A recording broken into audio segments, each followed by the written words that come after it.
অন্যের ভালো করতে গিয়ে যারা নিজের কথা ভাবে না, একটা সময় তাদের পাশে কেউ থাকে না। যারা অন্যের কথা ভাবতে গিয়ে নিজের কথা ভাবে না, না তাদের পাশে কেউ থাকে না। বেশিরভাগ বাবা মায়ের ক্ষেত্রে কষ্টের পর যখন সুখের সময় আসে, হ্যাঁ, ওনারা যখন অসুস্থ হয়ে যান, না মানে না হয় দুনিয়া ছেড়ে চলে যান, যখন সুখের সময় হয় তখন ওদের ওনারা অসুস্থ হয়ে পড়ুক, তা নাহলে ওনারা এই দুনিয়া ছেড়ে চলে যাক, এটাই সবাই চায়।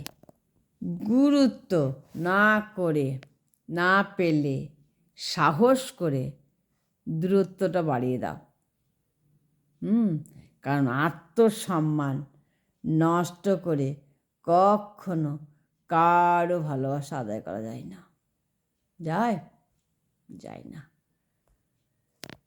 বয়স বেশি হয়েছে বলে সম্মান দিতে হবে এমন না যে আপনাকে খুঁচিয়ে কথা বলে, অপমান করে, সে কখনোই সম্মানের যোগ্য নয়।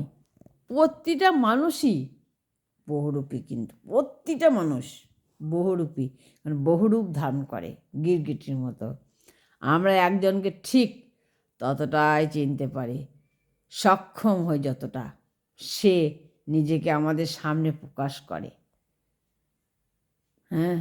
টাকা দিয়ে সব পাওয়া গেলেও মায়ের মতো স্বর্গ আর বাবার মতো ছায়া কখনো পাওয়া যায় না, যায় না। কঠিন এক যুগ, মিথ্যাটায় আজকের দিনে সবাই অনায়াসে বিশ্বাস করে নেয়। যে মিথ্যা কথা বলছে না, সেই কথাটা সবাই খুব তাড়াতাড়ি বিশ্বাস করে নেয়, আর সত্যিটা বললে সবার তার প্রমাণ খোঁজে। এখন সত্যি কথা যদি বলা যায় না, কেউ বিশ্বাস করে না, তার প্রমাণ খুঁজতে চায়। যে অবহেলা করে সে হয়তো টের পায় না অপর প্রান্তে মানুষটা কতটা কষ্ট পাচ্ছে। বিশ্বাস এমন ভয়ঙ্কর জিনিস যা দেখা যায় না, ছোঁয়াও যায় না, তবে এটা হারালে হাতে কোনো কিছুই বাকিও থাকে না।